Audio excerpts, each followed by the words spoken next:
We have a guest in the studio, and of course, he's what I'd call semi-regular. That's only because he alternates with some of the other people at the office.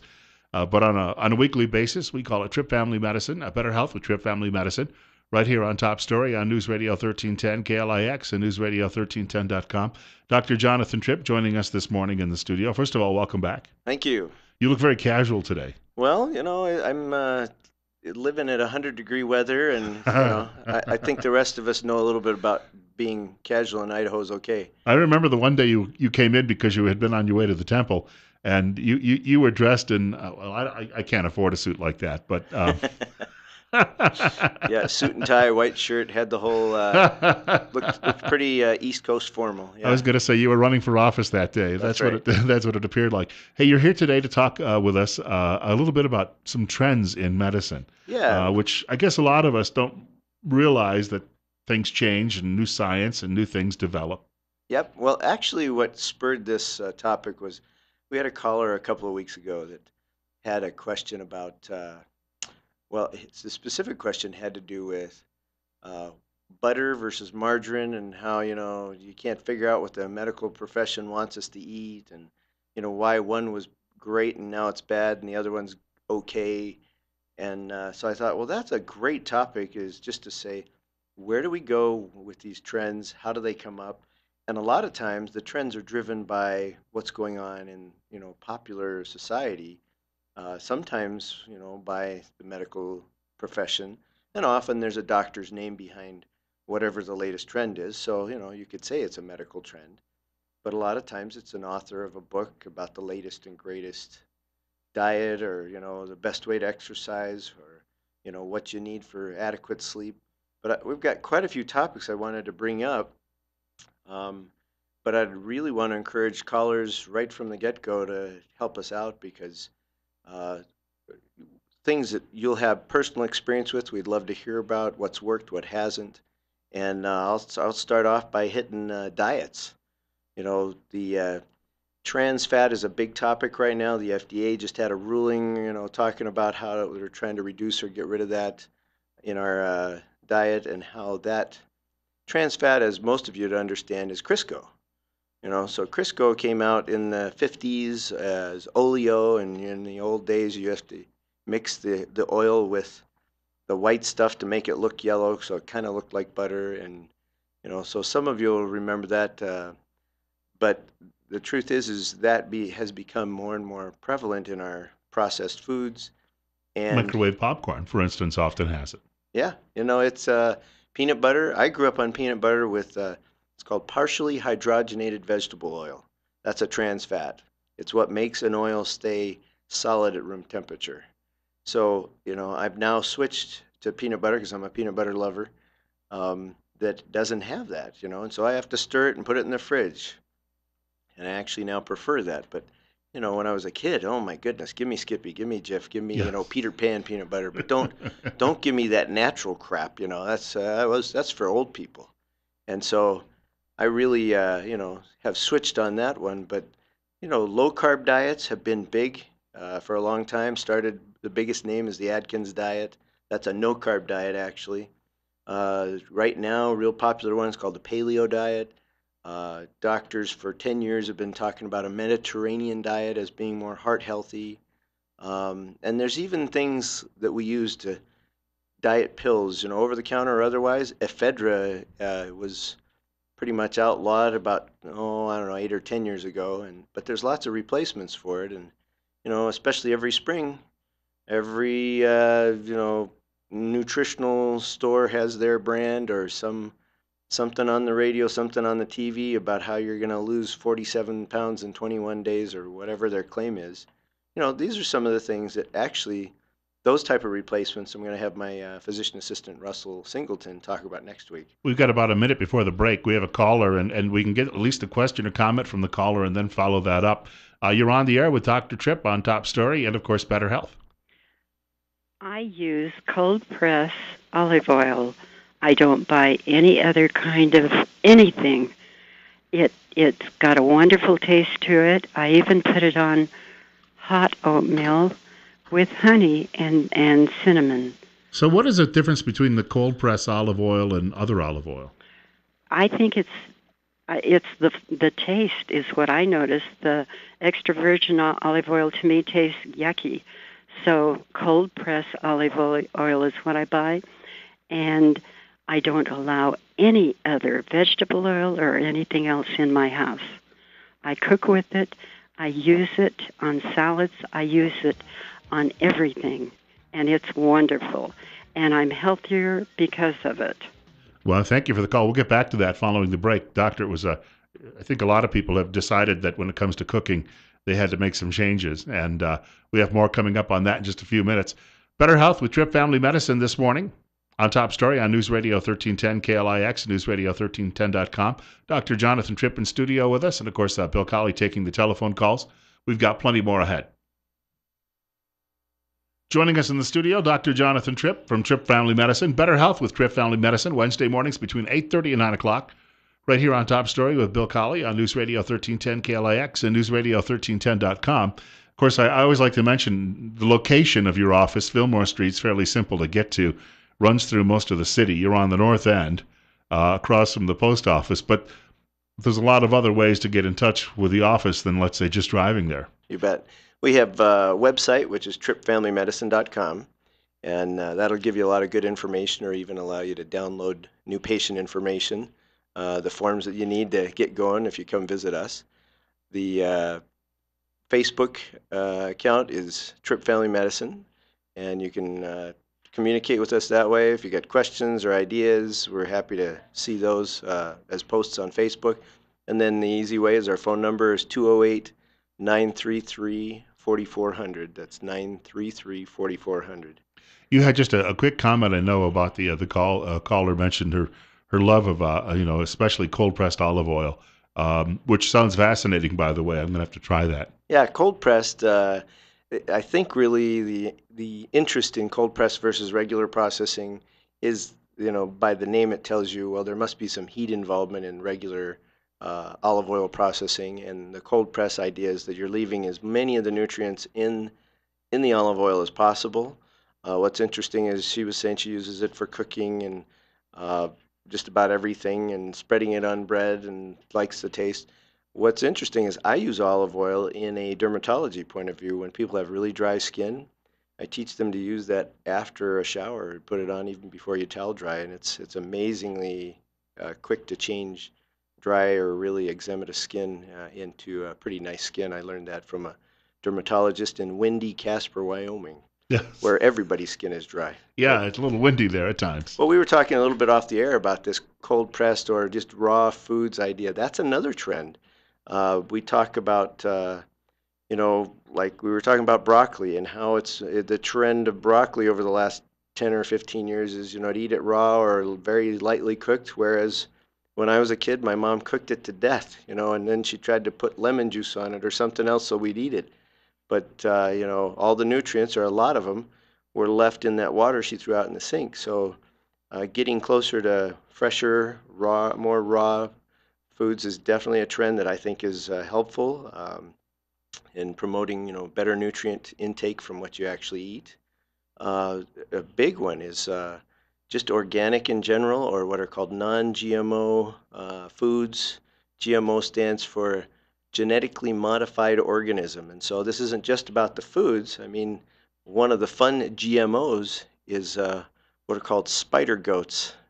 It's a genetically modified goat that Utah State University has developed to produce milk that has kind of a synthetic spider silk so that they create material with a tensile strength that's stronger than steel. And so there's a GMO that I think is a very fun development. Not that I want necessarily those goats running around my yard. I don't know what they'll do with the rest of their silk, but there's a lot of interest in these things, and I'm not saying that one is really better than the other. I think the interest in paying attention and getting the information accurately as to what is safe, what is not, is very wise. And we have a ton of in our farming community that they are using GMOs and some that are not. And the truth is, I'm not here to preach one side or the other. I'm just trying to tell you that there is a trend, and I think it's helpful for us to look at evidence, because that's my training, is to say, what's the evidence, not just what's the hearsay. In fact, if I can say one thing about information, just because it's written, just because it's on the internet, does not mean it's true. You get a lot of opinions. You even get books that are published by experts, or what I'll call pseudo experts, that are absolutely one side of a question or another. And the truth is, you got to look at your source. So that's one of the helpful things to say. Is a trend really a good thing for me? Well, let's look at the evidence. That's where I'm coming from as a physician. Want to mention it's 8:48, it's 78 at our studio, and of course, if you have a comment or question for the doctor, 736-0300. You, though, have a bit more when it comes to trends that you've got to touch on today as well. I have more than I know what to do with. Yes. But that's hopefully how I prepare each time we have these Wednesday morning conversations. Here's a fun one: sleep therapy, or snoring for years or decades has been, oh, that's just annoying. But really, now we look at snoring and say, is there really underlying sleep apnea, which has lots of ramifications about how you feel, your depression, heart troubles, potentials for stroke, high blood pressure, lots of things that sleep apnea we don't even know is affecting us and can go on for years. My dad suffered from that, and I had no idea until, I became a physician, that that's what my dad was suffering from. Mhm. We just thought it was normal for, an old 40-year-old to fall asleep when he's driving at 3 p.m. in the afternoon. So sleep apnea has a lot of effects. Exercise. Here, let me give you some decade specific ones. The 70s, it was all about distance running. That's when Reebok and Nike were, Mhm. first on the scene. The 80s went to aerobics. If you remember the leg warmers and the leotards. So aerobics was obviously mainly for women, and it took a long time to get men involved, but that was probably the biggest in the 80s. 90s became the home fitness machines. Although it'd been around longer, Nordic Track and ThighMaster and things like that became big deals. Today we're a little more emphasized on cross training, and we use a lot of these, the running, the aerobics type exercises, which have mostly been converted into names like dance, or Zumba is a favorite around. Mhm. Plyometrics, which is plyometrics is more complex than saying jumping, but there's a lot of kind of almost a jumping jacks type exercises that go with it. And the latest is vibrating platforms. I've To, seen those in action. to I have stood upon them, and have you? yeah. Okay. I was surprised to see, major university, and that's what got me to look at it a little more in detail. But they where my daughter went to a track conference, or a track uh, summer camp, very top level Division I NCAA, usually national competitor for national championships in track. They have several machines that when their athletes finish their workout, they get on for about 3 minutes. And all I can say is it jiggles you enough that I think it relaxes everything, and that's their main emphasis, is to avoid further injuries because of tight muscles. I did a radio show one time from one of these places where they have the machine set up, and they brought in a couple of women who were regular customers, and they had been walking around for years with canes, and because of the treatment, and MS patients and the like, all found that they were getting more mobility afterward. So I Wow. was No, that's simply amazed that you just put your feet on this thing or you sit on it, and any number of positions you can take. And and I'm not here to sell the machine. The truth is this is something that if I was going to spend $1,500 on, I'd want a little bit of evidence behind it rather than a few testimonials, of the lady with the cane that now runs. That's it's like maybe she really does, and maybe that is the cause, but has it worked for multiple people? And that's where your evidence is important. Another trend that's really big right now is among employers and insurance companies to put together a wellness program. It is often insurance company driven, but the idea is that the employee, if they'll adhere to some basic ideas and of general wellness, that they can get a discount on their monthly premium for their insurance.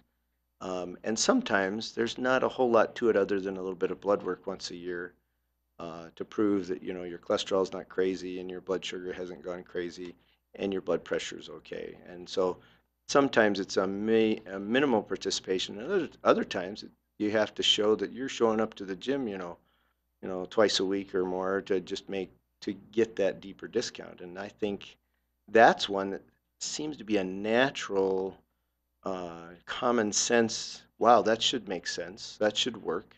Why shouldn't that save money and save insurance costs? And yet, I heard recently on a national radio program that they had some, attorney, insurance company attorney arguing that we don't have the evidence. These are not proven yet. People are putting a lot of money into them, but we really got to see what the evidence is. And so, on one side, I agree that the evidence is important, but the other side is, if somebody keeps their cholesterol down, keeps their blood sugar down, keeps their blood pressure down, and is exercising on a regular basis, they're doing most of the things I, as a physician, would tell them to do. And I don't think we need a lot of extra evidence or studies to say if you do this, you're going to have a healthier population. So sometimes common sense rules, in my opinion. I have a friend who's actually he's 71, I believe. He's taken up yoga for the first time in his life and says that it made a dramatic difference in his life the last few months. And he said it was nothing he would have ever considered before, but his wife got him interested in it, and now he's going 3 days a week to classes. Wow, that's a big change at 71. Yeah. Yoga, traditionally is thought of as, skinny 30-something-year-olds on a mat somewhere in, cute outfits. But the truth is yoga is a great increased range of motion type of exercise. It is more strenuous than most people understand. And he admitted that, but he said he's also had some steady weight loss. Back feels better. He had some back issues, and his inner core seems to be stronger from all of it. Yeah, and my only caution on taking up yoga would be like any other exercise. Start mild. Don't try to take whatever the highest level is and start there, because it'll wear you out. There's some popular workout videos. One's called P90X, and now they have sequels to that. But they do a yoga routine that getting halfway through for anybody that isn't really athletically fit is tough. So yoga can be very strenuous or it can be very soft and mild, and I think that's a great choice. When we talk a little bit about all of these trends that have come about, I mean they're all related to it's sort of like the total. You point out that we're now doing a lot more cross training, but it's got to involve diet, it's got to involve exercise, it's got to involve healthy sleep. So it's much more of a systemic approach, I guess, to what we're doing than we used to do. Yeah, we have traditionally picked one area and said this will cure me, and the truth is if that's the only area you need improvement in, it does make you better. But really the motivation to seek out a trend or follow is to improve. And especially when you get motivated salespeople selling a product or a program, boy, they are going to make that look like it'll cure you. It's the panacea. But the truth is get the background, see if it actually makes sense. Is there common sense to it? And is it risking your health? If it's not, try it. We've got I think time for one last caller for either a quick question or comment. It's coming up on 8:57, 79 at the studios, and you're on Better Health with Tripp Family Medicine and Top Story. No, maybe not. Maybe they figured they didn't have enough time to get the question in. We're coming up to about a minute to go. Any closing thoughts? One that's separate from what we've talked about. 2 weeks ago, we talked about dehydration and heat. And we are in a heat wave for our area. This is very hot. Drink more than you normally think you'd drink. Make sure it's mostly water, a little bit of salt, a little bit of sugar maybe. And don't be in the heat unless you need to. This morning was a great time to go walking, but about noon, it won't be such a good time to go walking. I find that in this part of the country, that the mornings are very comfortable, where if you were in the Tidewater region where I used to live, it's always sticky in the morning on a hot day too as well. But here, the temperatures are very mild at Yeah. 7 o'clock in the morning. Yeah, early in the morning up till probably 9 or 10 is a beautiful time to be out and get your yard work done. But right now, be cautious. We will see Russell next week, right? Correct. All right. Want to thank Dr. Jonathan Tripp for joining us in studio today. Better Health with Tripp Family Medicine. And of course, we have a guest coming up, I believe, from the Twin Falls City Council in a few minutes. Also, a letter writer to the Idaho Press Tribune has some thoughts about global warming and suggests that we're ignoring a lot of the main causes, much to our own detriment. If we get a chance, I'd like to talk about that as well coming up in the next hour. This is Top Story on News Radio 1310 KLIX, but first, Fox News at 9 o'clock.